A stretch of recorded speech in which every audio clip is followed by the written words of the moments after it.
Bueno, en este mes de abril estamos trabajando sobre la temática del pacto de Dios con los hombres. El pacto de Dios con los hombres. La semana pasada hablábamos de la Pascua, que la Pascua nos hace recordar nuestra redención. Y qué hermoso poder haber sido redimidos por el poder de la sangre de Jesucristo. Y que no haya maldición sobre nuestras vidas, sino que estemos totalmente, por causa de la redención del Señor, impregnados de bendición. Entonces nuestras vidas son vidas que fueron arrancadas de la maldición, de la muerte, de las tinieblas, para venir a la luz y ser bendecidos. En el día de hoy vamos a trabajar sobre el arca del pacto. El arca del pacto. Este es el título del mensaje de hoy. El arca del pacto. La semana que viene trabajaremos sobre protegiendo el pacto con Dios, luego el empoderamiento que trae el pacto y el último domingo del mes, domingo 29, nuestro compromiso, que es oír y guardar el pacto. Jeremías 32:40 es el versículo para todo el mes. Haré con ellos un pacto eterno, dice el Señor. Nunca dejaré de estar con ellos para mostrarles mi favor. Y observen esto, pondré mi temor en sus corazones y así no se apartarán de mí. Y qué importante es esta palabra, la palabra temor. Dice el Señor, pondré mi temor en sus corazones. Cuando alguien tiene temor de Dios, es cuando no se aparta del Señor. El temor de Dios es algo que, lamentablemente, en nuestra nación y en muchos lugares, no solo acá, se fue perdiendo. Tenemos que volver a recuperar el temor de Dios. La gente fue perdiendo el temor de Dios. Por eso pasan las cosas que hoy vemos en la sociedad. No es tanto el diablo, sino que la gente perdió el temor de Dios. Entonces la gente se aleja de Dios por falta de temor a Dios. Y no es el temor del miedo, sino es el temor de la reverencia. Él dice, pondré mi reverencia, mi temor en sus corazones. Y es ahí cuando hay temor de Dios, somos incapaces de hacer cualquier cosa que pueda dañar el cuerpo del Señor, o cualquier cosa que pueda dañar a un hermano que está conmigo siempre, que necesita crecer. Es imposible dañar a alguien adentro de mi casa. ¿Por qué? Porque el temor se vuelve un estilo de vida, donde no queremos tomar una decisión basada en nuestra carne, basada en nuestro deseo, sino que cada decisión está puesta bajo el temor de Dios. Y dice el Señor, cuando hay temor en la gente, no se apartan de mí. Esta es una clave para no apartarnos de Él, no perder el temor. Cuando perdimos el temor, perdimos todo. El día de hoy, el arca del pacto. El arca del pacto. El arca del pacto era un cofre, como ven acá a la derecha, sagrado, que hicieron los israelitas por mandato de Jehová y siguieron las instrucciones que Dios le había dado. Éxodo 25, del 8 al 10. Y harán un santuario para mí, dice el Señor. Señor hablando con Moisés, ¿sí? Vas a hacer un santuario, le dice. Y habitaré en medio de ellos. Ustedes recuerden esto, que en ese santuario que Dios le hace hacer a Moisés, descendía la gloria de Dios sobre ese lugar. Bajaba Dios como en una nube, la voz como de trueno. Era una cosa extraordinaria lo que pasaba dentro de ese santuario. Se manifestaba el Señor. Y dice, conforme a todo lo que yo te muestre, ¿sí?, el diseño del tabernáculo y el diseño de todos sus utensilios, así lo harás. Verso 16. Y pondrás en él el arca del testimonio que yo te daré. El arca del testimonio, el arca del pacto. En la presencia del Señor en el lugar donde estaba el arca, el tabernáculo, en ese lugar iba a estar este arca, el arca del pacto de Dios, que el Señor necesitaba que esté en ese lugar, porque era una orden directa, era una orden de Dios. Dios tiene un pacto con nosotros, es a través de Jesucristo. El arca la tenemos dentro de nuestro espíritu, es el Espíritu de Dios, la presencia de Dios. Hay un pacto de Dios con nosotros. Pero para que el pacto de Dios se mantenga firme, así como Dios le dio instrucciones a Moisés y le dijo, así va a ser la tienda, y acá vas a colocar esto, y acá vas a colocar esto, y acá vas a poner en mi presencia el arca del Señor, tiene una ubicación especial en nuestros corazones. No puede estar en cualquier lado. El arca no estaba en cualquier lado, el arca estaba en el lugar santísimo. No estaba en el lugar santo, no estaba en los atrios. El arca de Dios estaba en el lugar santísimo. ¿Qué significa esto? Que Dios quiere meter en lo profundo del corazón su presencia. Y para que Dios meta en el profundo del corazón su presencia, hay cosas que tenemos que sacar, que remover. Carácter que ser doblegado. Un ego que tiene que morir. Ideales que tienen que arrancarse. Porque los ideales son lo que alejan muchas veces la presencia de Dios. Yo estaba mirando el otro día en Costa Rica y lo veo a nivel mundial, no solo en Costa Rica. La lucha por la presidencia que perdió este hombre Fabricio, sacó 40% contra un 60% del oficialismo. Pero la lucha que había era una lucha de ideales. Fabricio, este hombre, era que no quería la homosexualidad, no quería el aborto, no quería un montón de cosas para respetar la Biblia, y este otro quería todo lo contrario a lo que Fabricio estaba diciendo. Y me llamó la atención que leí un diario de Costa Rica, que lo abrí, y decía, la lucha hoy es por ideales. Me llamó mucho la atención. Claro, no era una discusión que ellos tenían para ver cómo bajaban el hambre, cómo sacaban el tema del narcotráfico, no. La lucha de ellos, por la cual la gente lo iba a votar o no, era por una lucha de ideales. Y los ideales que no son del Señor, te sacan el arca de dentro tuyo. Muchas veces defendemos ideales, tenemos pensamientos que no son del Señor. Y que esos pensamientos lo que hacen es sacar la presencia de Dios de adentro de la vida de los seres humanos. Jesús dijo, Juan 6:63 parte B, Jesús dijo, mi palabra es espíritu y vida. Espíritu y vida. Los ideales muchas veces no son ni espíritu ni vida. Jesús dice, mi palabra es espíritu y es vida. Y eso es lo que tiene que estar adentro nuestro. Ese es el arca que tiene que estar lleno del espíritu y la vida de Dios.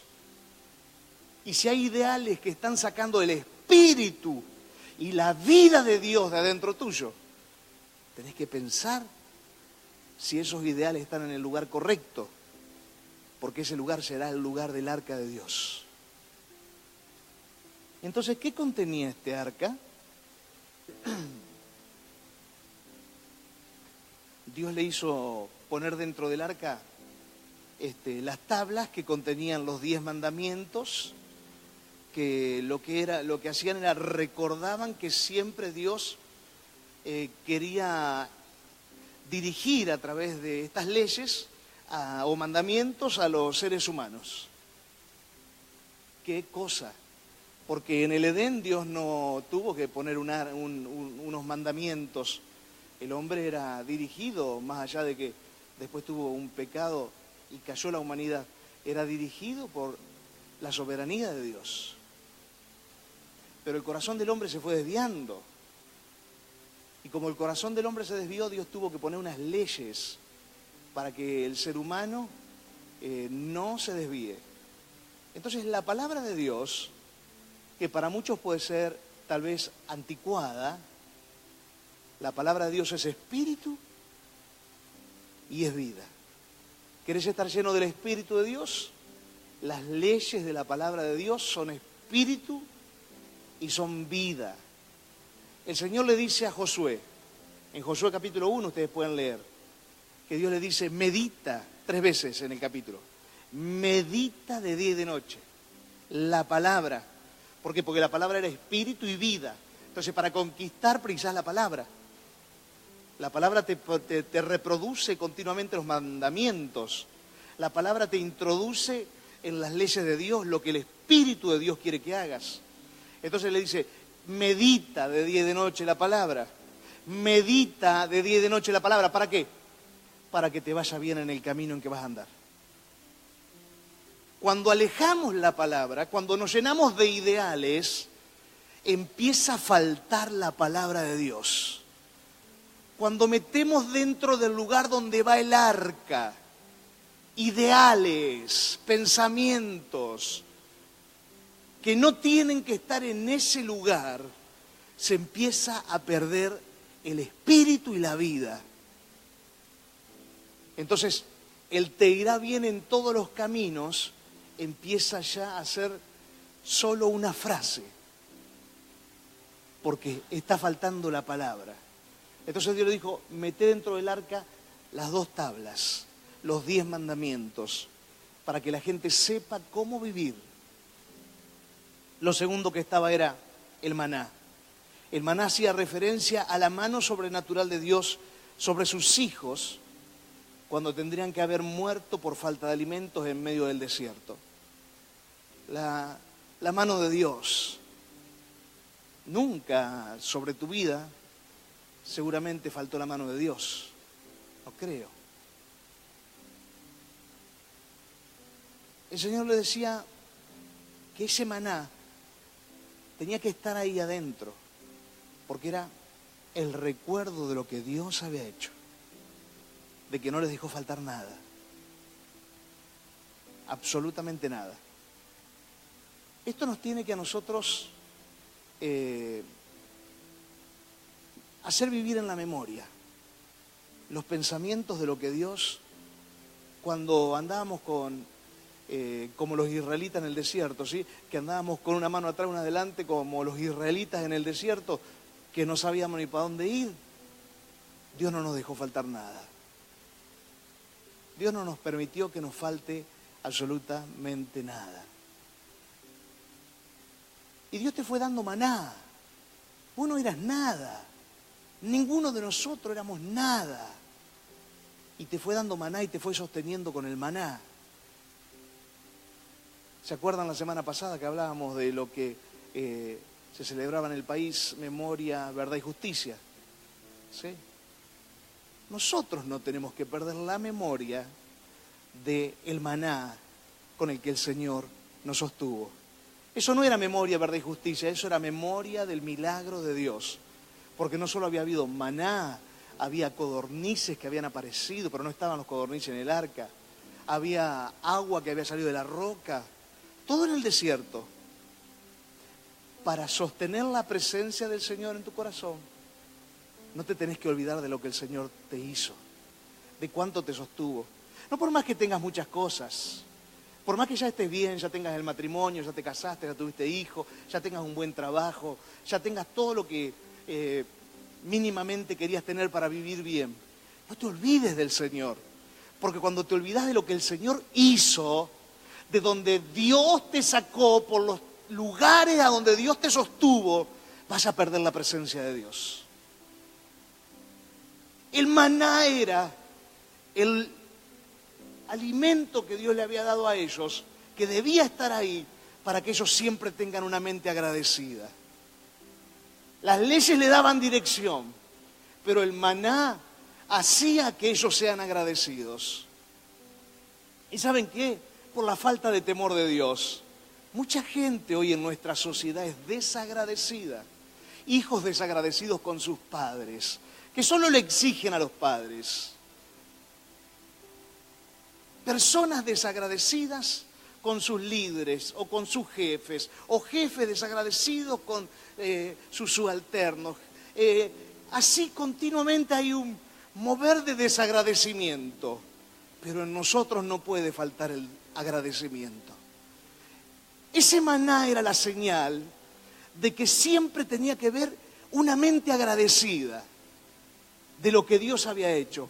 Nunca dejes de ser una persona agradecida para con Dios y para con las personas que Dios usó para bendecirte. El agradecimiento te mantiene el arca dentro de tu corazón, en el lugar exacto donde tiene que estar. Y después estaba la vara. La vara tenía que estar ahí adentro también, la vara de Aarón. Era una vara, un pedazo de vara seco, que cuando pusieron las 12 varas de todas las tribus, Dios dijo, bueno, la vara que florece, esa es la señal. La vara había florecido, ¿sí?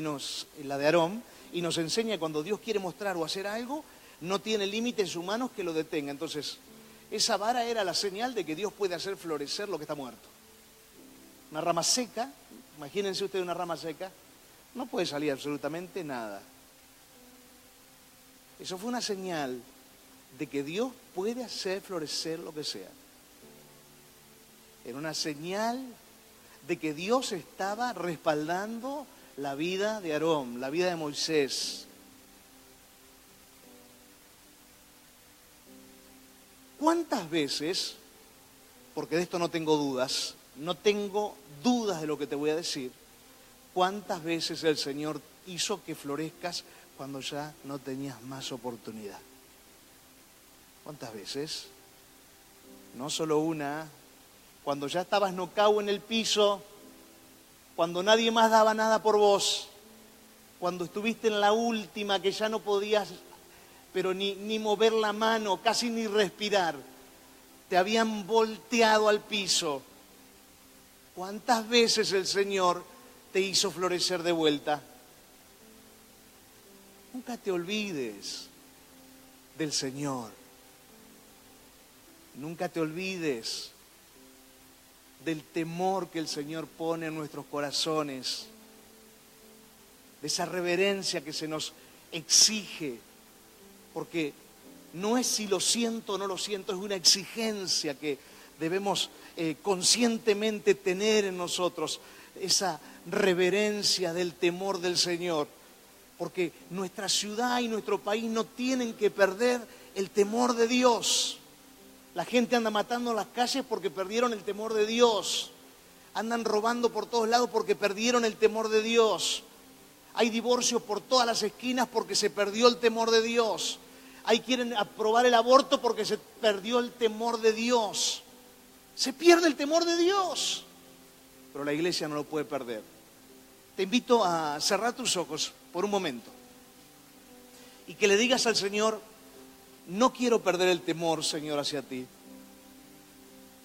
Que le digas, Señor, quiero mantenerme en la palabra, que son los mandamientos. No quiero sacar la palabra de mi vida. No me puede faltar nunca, Señor. Ayúdame, por favor, decirle. Porque tu palabra es espíritu y vida. Y dice tu palabra que si yo medito en ella, me irá bien en mis caminos. Decirle, Señor, no quiero perder la palabra. Ayúdame a fortalecerme en ella. No me quiero olvidar del maná que me diste, decirle al Señor. No me quiero olvidar por dónde me hiciste pasar. De dónde me sacaste, no me quiero olvidar. Y si me he olvidado, te pido perdón, decirle al Señor.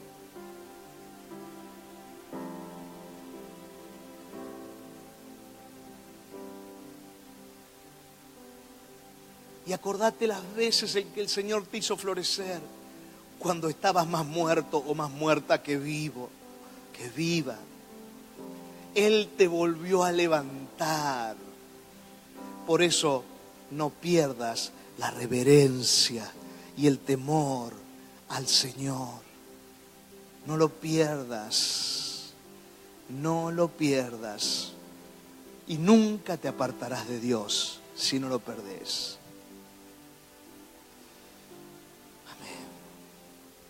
cómo era este arca, cómo era este arca. El arca era un cofre, como el que ven ahí, ¿sí?, que tenía 111 centímetros de largo, 67 de ancho y 67 de alto en el exterior, pero adentro tenía 44 centímetros de largo, 26 de ancho por 26 de alto. Era así el cofre, pero las medidas eran diferentes. Era de madera de acacia, estaba revestido de oro puro, tanto por fuera como por dentro. Tenía instrucciones exactas de parte del Señor. Ese cofre no era cualquier cofre. No era cualquier cofre. Es muy delicada la presencia del Señor. Que Él es hermoso, Él está en todos lados. En todos lados. Pero es muy delicada la presencia del Señor. Él quiere tener intimidad con vos. Entonces, ese arca tiene que estar puro, impecable, lleno de santidad, con buenos pensamientos. Es un arca que tiene que estar adentro para que habite una relación del Espíritu de Dios con nosotros, sus hijos.